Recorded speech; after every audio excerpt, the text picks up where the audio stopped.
Namo Bhagavate Vasudevaya. Om Namo Bhagavate Vasudevaya. Om Namo Bhagavate Vasudevaya. Hare Krishna, dear devotees. Thank you very much for joining. Wanted to seek the blessings of Radha Madhav, Radha Shyamsundar, Krishna Balaram, Balgopal, Gauritai, Srila Prabhupada, Guru Maharaj, and the some devotees. Today we wanted to make a start on third chapter, Bhagavad Gita, and that is called Karma Yoga. So hopefully we should finish it today. Summary of this chapter. Well, summary of so far. Chapter 1, Krishna makes Arjun confront his demons, and Arjun feels weakness of heart. Project, did you call me that time? Yeah, you can read some of the verses of the Bhagavad Gita in a few minutes. Yeah? Okay. Thank you. And so he submitted to the Lord that he will not fight, giving many reasons. In chapter 2, Arjun realized that the problem was bigger than himself and surrendered unto Krishna, who immediately takes him to the spiritual platform by explaining the difference between the body and the soul and explaining his duty from the worldly point of view and also from the Atma's point of view. And he also describes the person who performs his duties perfectly, how he sits, how he walks, how he talks, etc. So now let's have a look at chapter 3. And that, in summary, Krishna could have stopped at chapter 2, as he had given knowledge to Arjun as to who he is, what he should do. But Arjun wanted the knowledge to turn into action. So just knowledge itself is not enough. We need to actually put it into action. For our benefit, he inquired from the Lord many things. So chapter 3 defines the practice of Karma Yoga, the technique of achieving spiritual connection with God through our daily work. And the themes of this chapter are as follows. By acting for the pleasure of the Supreme without selfish motives, one can be liberated from the law of karma, action and reaction, and attain transcendental knowledge of the self and the Supreme. Second theme is karma kanda activities, that activities which are prescribed in the Vedas to get benefits. It's like a business transaction where you worship the demigods to get material gains. They're distinguished from karma yoga. Everyone must engage in some sort of activity in this material world, but actions can either bind one to this world or liberate one from it. Even someone may be liberated from this world, though through the practice of karma or bhakti yoga, still, whilst in this world, they continue to act as an example, to set the example. And then finally, Arjun questions the Lord regarding what impels one to commit sins. And then Krishna, of course, emphatically answers him. So go for it, Rianch. Text number 1 onwards. Should I read the translation? Yes, please. Can you see? Yes, please. Go for it. Text 1. Arjuna said, O Janardana, O Keshava, why do you want to engage me in this ghastly warfare if you think that intelligence is better than fruitive work? Text 2. My intelligence is bewildered by your equivocal instructions. Therefore, please tell me decisively which will be most beneficial for me. Text 3. The Supreme Personality of Godhead said, O sinless Arjuna, I have already explained that there are 2 classes of men who try to realize the self. Some are inclined to understand it by the empirical, philosophical speculation, and others by devotional service, not by merely abstaining from work can one achieve freedom from reaction, nor by renunciation alone can one attain perfection. Everyone is forced to act helplessly according to the qualities he has acquired from the modes of material nature. Therefore, no one can refrain from doing something, not even for a moment. One who restrains the senses of action, but whose mind dwells on the sense objects, certainly deludes himself and is called a pretender. Text, on the other hand, if a sincere person tries to control the active senses by the mind and begins karma yoga in Krishna consciousness without attachment, is by far superior. Perform your prescribed duty, but doing so is better than not working.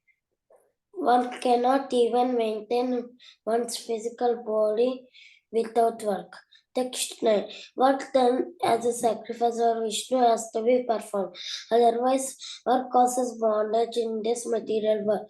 Therefore, O son of Kulti, perform your prescribed duties for his satisfaction, and in that way you will always remain free from bondage.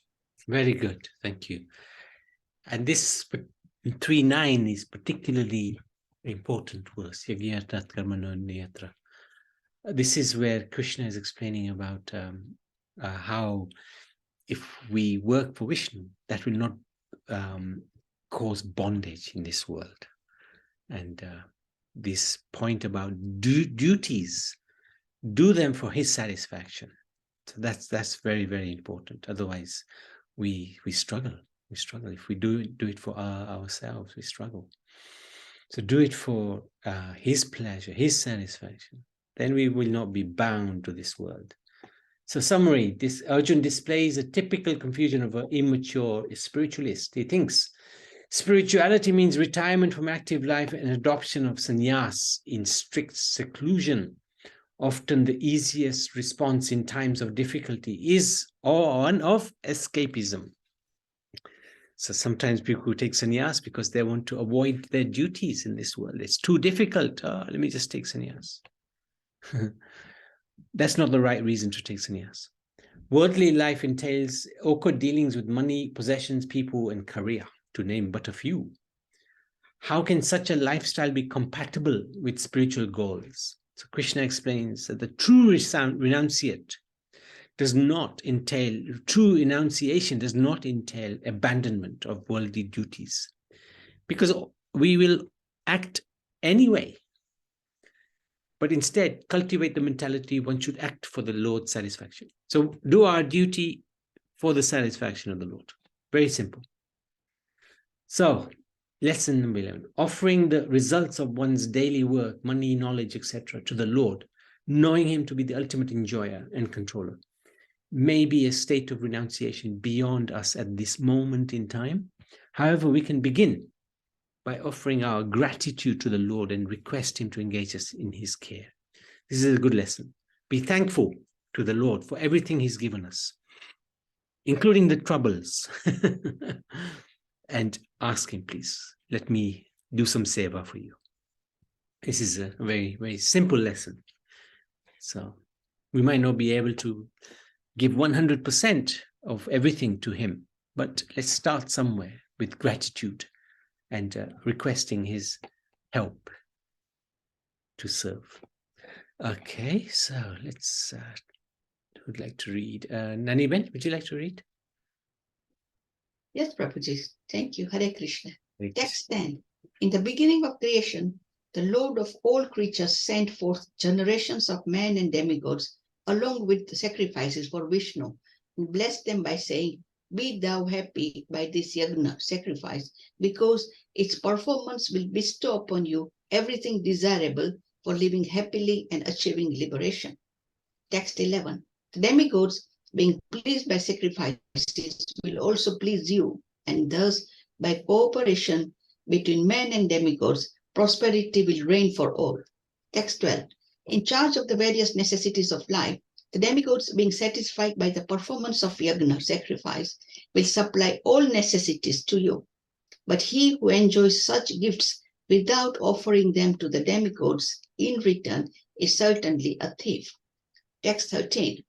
The devotees of the Lord are released from all kinds of sins because they eat food which is offered first for sacrifice. Others who prepare food for personal sense enjoyment verily eat only sin. Text 14. All living bodies subsist on food grains, which are produced from rains. Rains are produced by performance of yagna, sacrifice, and yagna is born of prescribed duties. Text 15.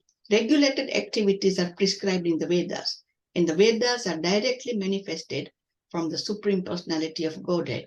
Consequently, the all-pervading transcendence is eternally situated in acts of sacrifice. Text 16. My dear Arjuna, one who does not follow in human life the cycle of sacrifice thus established by the Vedas certainly leads a life full of sin. Living only for the satisfaction of the senses, such a person lives in vain. Hare Krishna. Thank you. So very interesting here. 10 to 16. The yoga ladder is with different rungs is described as follows. On the lowest level, an individual is solely interested in materialistic enjoyment. And then there's one more higher stage, karmakanda, where one still desires materialistic enjoyment, but tries to achieve it via religious regulated observances. So then when one realizes the futility of material enjoyment, they progress to sakam karma yoga, where one begins to offer a portion of his results to God, but still maintain some selfish motivation, getting name and fame like that. Then this nishkam karma yoga, where one accepts whatever is necessary to maintain oneself and then offers everything else to the Lord. That becomes selflessness. This is the yoga ladder. Those who progress to this level of spirituality, nishkam karma yoga, break free from all karmic implications and become peaceful and liberated. Beyond that is Gyan Yoga. Beyond Gyan Yoga is Bhakti Yoga. So, but this Nishkam Karma Yoga is very, very close to Bhakti Yoga, extremely close to Bhakti Yoga. This will liberate one from this material world. Nishkam Karma Yoga will take us out of this world. So lesson is, whatever you cook, offer that to the Lord and it becomes prasad, which you can also eat and honor. If already offering, be careful, as we can enjoy with our eyes or smell. And also if already offering, take to the next stage, cook what the Lord wants to eat. This is really interesting. And it's really this text here, number 13, where Krishna says, devotees of the Lord are released from all kinds of sins because they eat food which is first offered for sacrifice. So even vegetables, if we just cooking it and enjoying it, there's a sin involved because there is still the taking of life. Vegetables have life as well, mostly. So anything that we eat, it should be offered to the Lord, it should be prasad. And then we can eat that prasad, we can honor that prasad. Then we are making spiritual progress.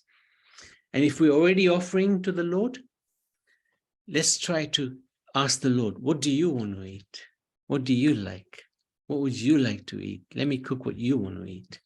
This is quite a high level, of course. And it's a question of consciousness and trying to beg the Lord, please guide me from within so that I can serve you with my ability to cook. So very powerful. If we can manage something like this, it's very powerful. It can liberate us from this world. Oh, this is the yoga ladder, yeah. So what we talked about, animalistic life, eating, sleeping, mating, diverting. And next stage, karma kand. Next stage is sakama yoga, and then nishkama yoga, and then gyan yoga, and then dhyan yoga, stanga, and then bhakti yoga. Bhakti yoga is the highest, it's the quickest, it's the most direct process to realize God. Very fast, very, very fast.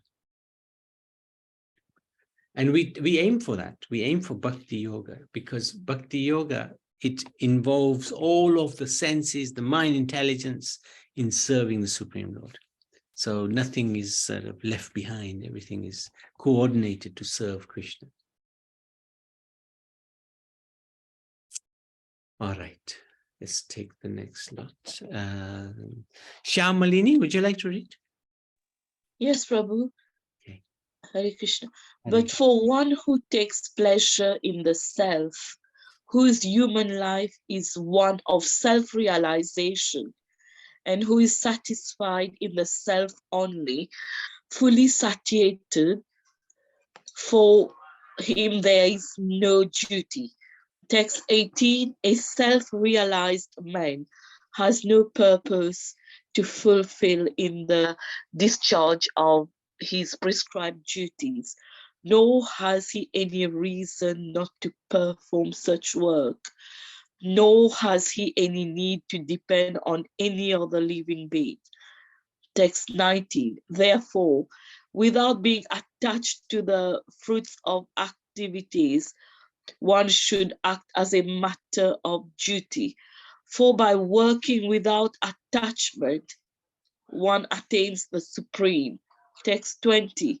Kings such as Janaka attained perfection solely by performance of prescribed duties.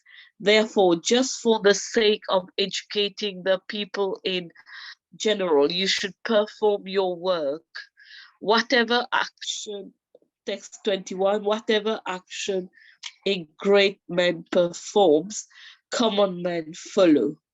And whatever standards he sets by exemplary acts, all the world pursues.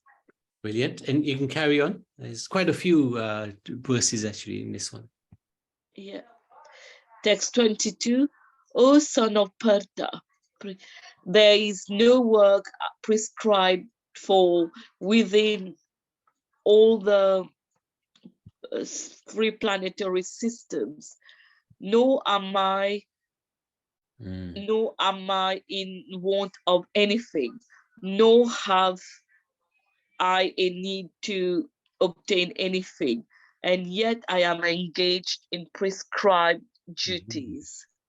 Text 23, for if I ever fail to engage in carefully performing prescribed duties, O Partha, certainly all men would follow my path. Text 24, if I did not perform prescribed duties, all the worlds would be put to ruination. I would be the cause of creating unwanted population, and I would thereby destroy the peace of the living beings. Text 25, as the ignorant perform their duties with attachment to results, the learned may similarly act, but without attachment for the sake of leading people on the right path.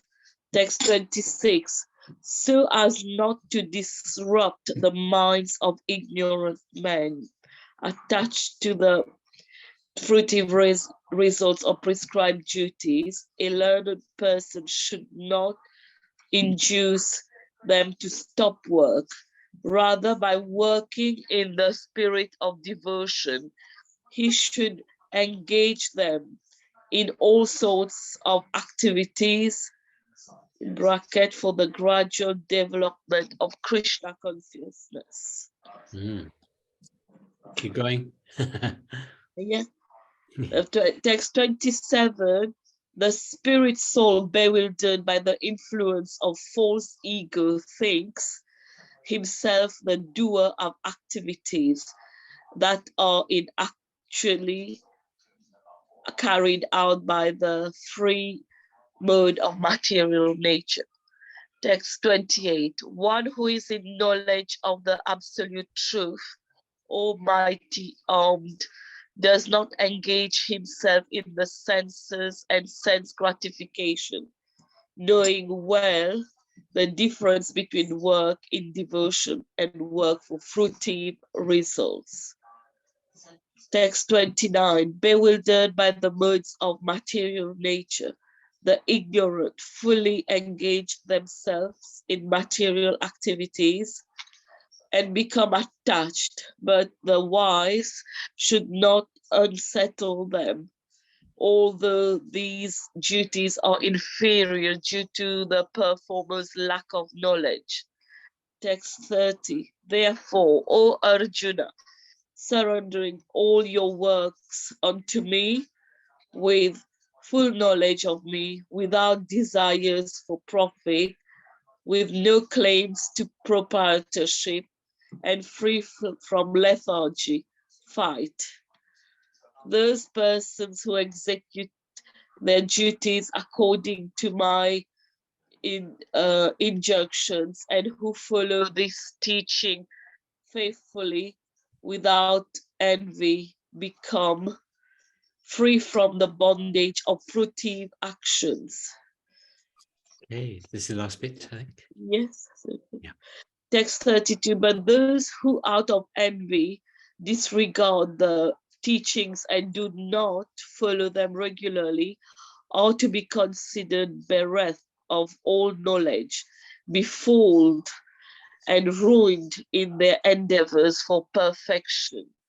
Text 33, even a man of knowledge acts according to his own nature, for everyone follows the nature he has acquired from the free modes. What can repression accomplish? Text 34, there are principles to regulate attachment and aversion pertaining to the senses and their objects.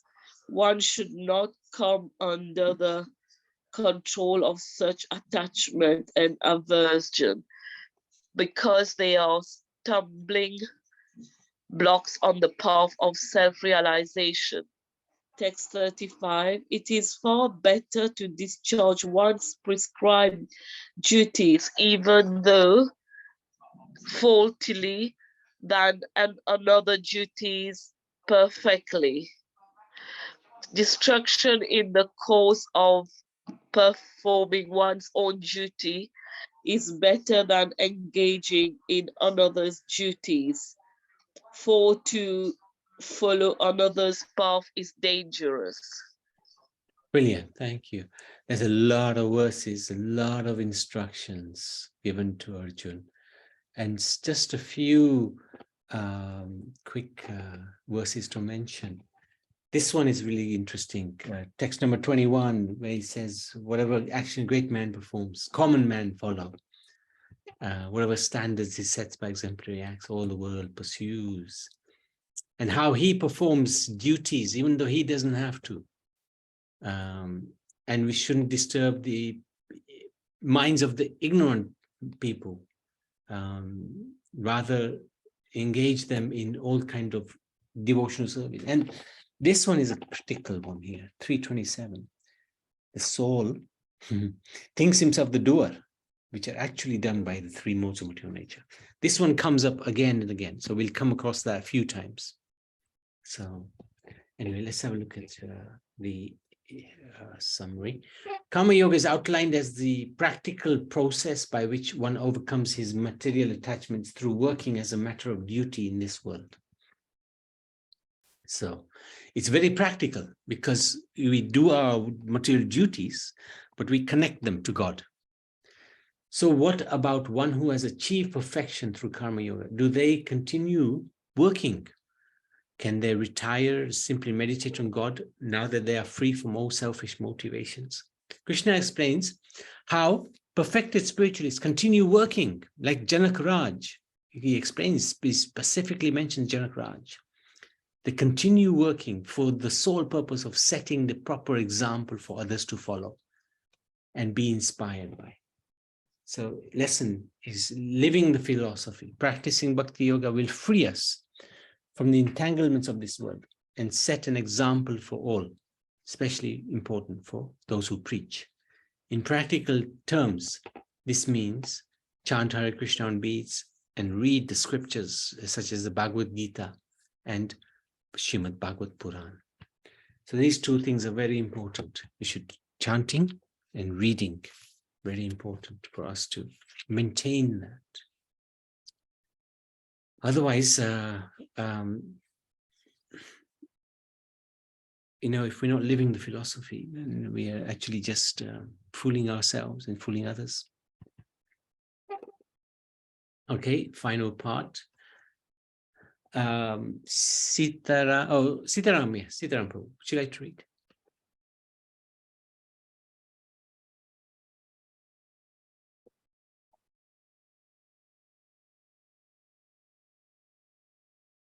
He might be busy. Sunil, would you like to read?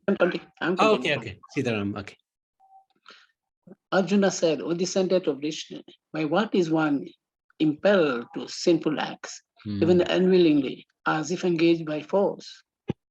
Satisam, the Supreme Personality Godhead said, it is lust only, Arjuna, which is born of contact with the material modes of passion and later transformed into rust, and which is the all-devouring sinful enemy of this world.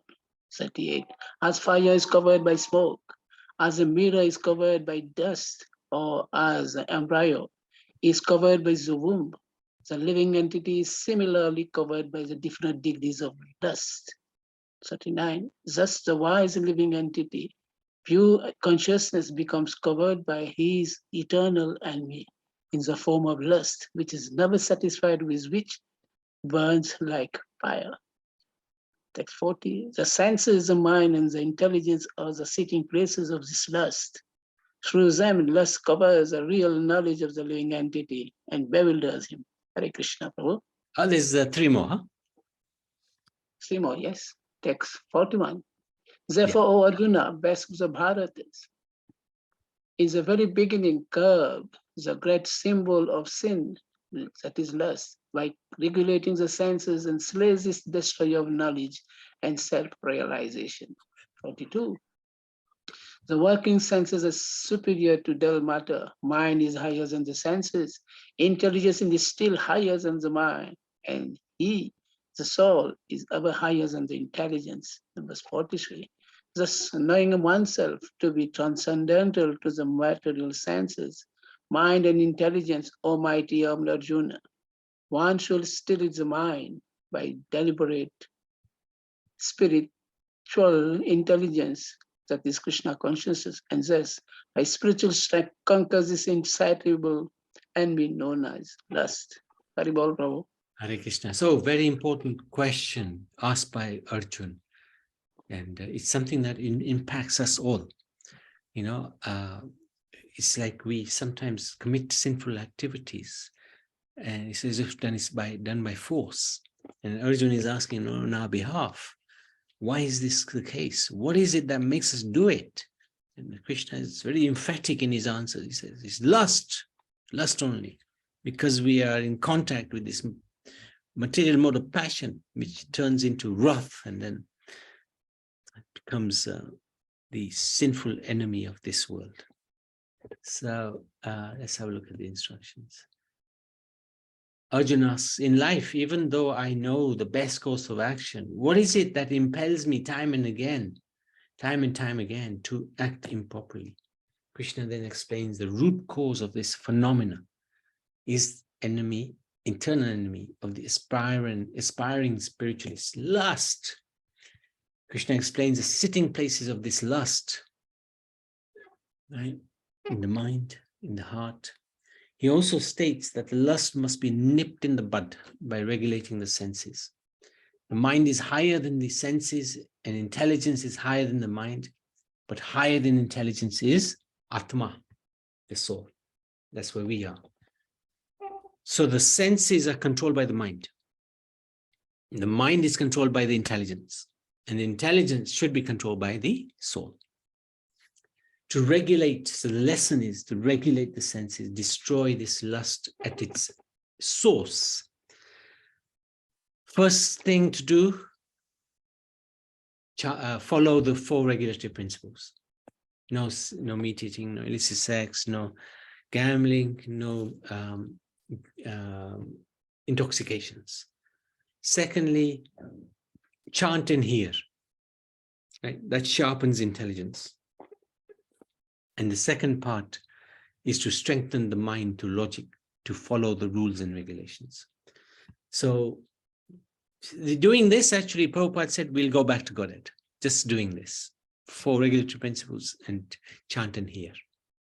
Read. So this is very powerful, very, very powerful. We are on the right path. So let's stick to that path and try to do our best in the situation that we're in. So this is Karma Yoga. And I just wanted to ask, does anybody have any questions or any comments? It's an intense chapter. Krishna basically explains about how to perform one's duty in an unattached manner. Hare Krishna, Hare Prabhuji, Krishna. and all the devotees. In the starting, you said about some people don't want to take their duties, Yes. and they want to be a saint. Is that right?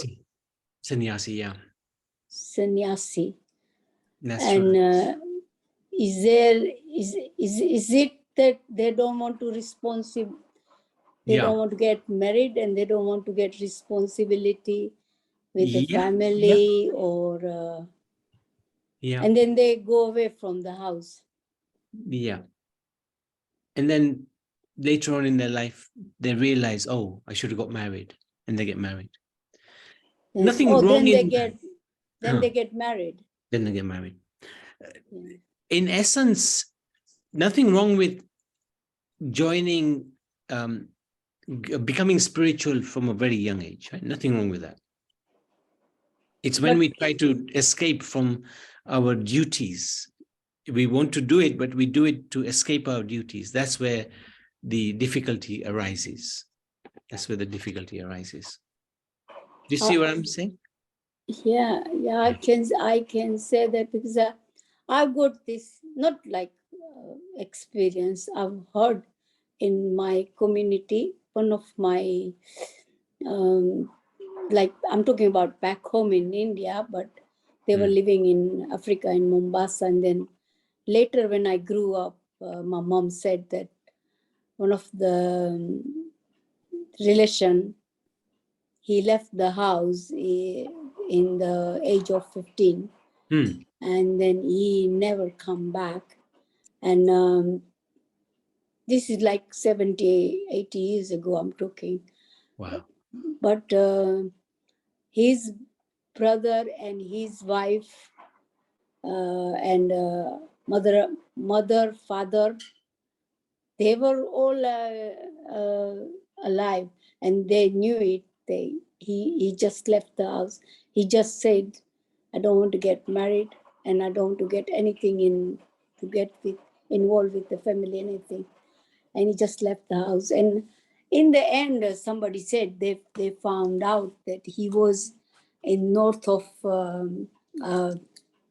all the sant, where all yatra dham gone. Yeah, when people go in yatra, Yeah.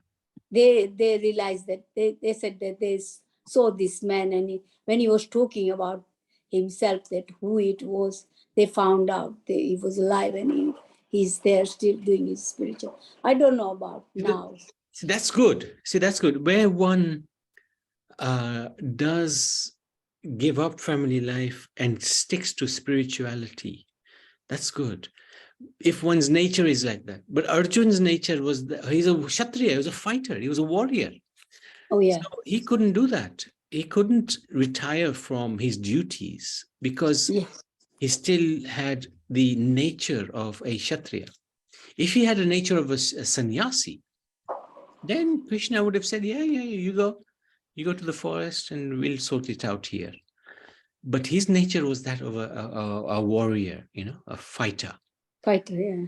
Fighter. So if he had gone to the forests, Krishna sort of is saying to him, no, he would have brought him back, and he would have said, no, you have to fight.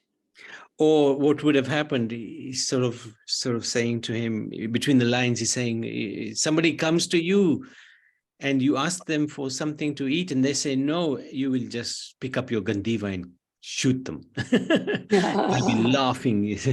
So your nature is like a warrior. So you have to do your worldly duties in accordance with that nature. Yeah, and even he knew it, that all the one who was going to have a fight with opposite side, they were all relation to him. Yeah. And That's he was right. thinking about that he's doing the sin, but he was not doing the That's sin. right. That's correct. That's correct. Thank you. Thank you No, very thank much. you. Thank you so much. Thank you for your interest and participation. Prabhuji, Okay. Anybody else? Prabhuji, Yes, Nanivan. is lust stemming, does it equivalent to desire? When desire becomes fulfilled, unfulfilled, then you brought into, Yes. and the places of the lust are described as, is it senses, mind, and intelligence? Yeah, that's correct. Let's just have a quick look. Lust, desires. See, lust in its crudest form is that, sexual desire, but actually lust, Krishna, the way he is explaining it, is much more broader. It's any desire for material enjoyment, basically. That's what he's, which is born of contact with a material mode of passion. And the senses, the mind, intelligence are the sitting places of this lust. Senses, mind, intelligence.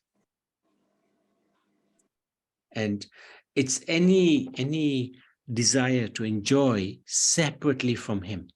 It falls into this category of lust. So it's quite a it's a very broad definition Krishna uses. Very, very broad. It's not simply enjoying with the opposite sex. It's enjoying separately from him. And it's quite a high bar that Krishna sets. In text 38, I think there is quite a deeper meaning to all these three examples. Yeah. Isn't it? Yes, it is. Basically, these are the three modes of material nature.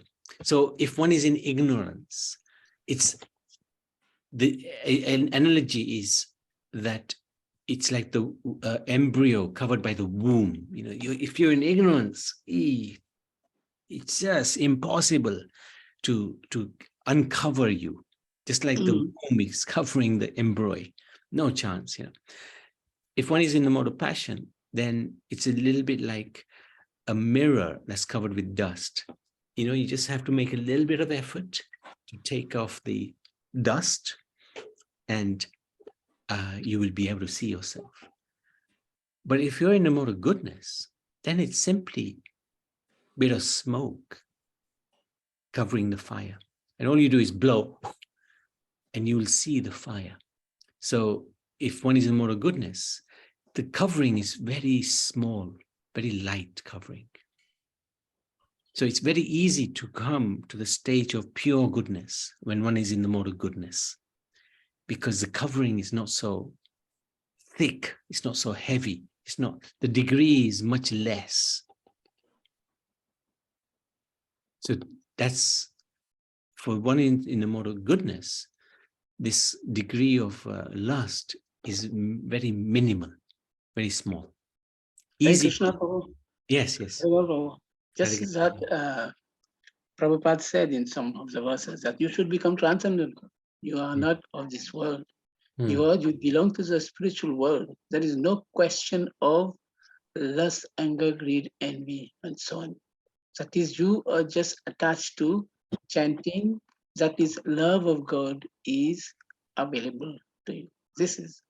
That's we are following these Prabhus, because we are very much interested with those scriptures, Bhagavad Gita, Srimad Bhagavatam, Srimad Chaitanya Charitamrita, all these things. This is like this. Haribol Prabhu, sorry disturbing you. No, that's absolutely spot on. Spot on. Thank you, Siddharam. Does that make sense, Naliben? Yes, Prabhuji. Yeah. So the wise becomes covered, the wise pure consciousness, the living entity's pure consciousness becomes covered by this eternal enemy, which is any connection with this material world, any desire connected to this material world. It's never satisfied. It burns like fire. Very interesting how Krishna describes it. And then he also says, look, use your intelligence, because higher than dull matter is working senses. Higher than senses is the mind. Higher than the mind is intelligence. Higher than intelligence is the soul. So use the soul. The soul should be engaged in, as Sitaram said, transcendental activities. That way, no question of lust coming in.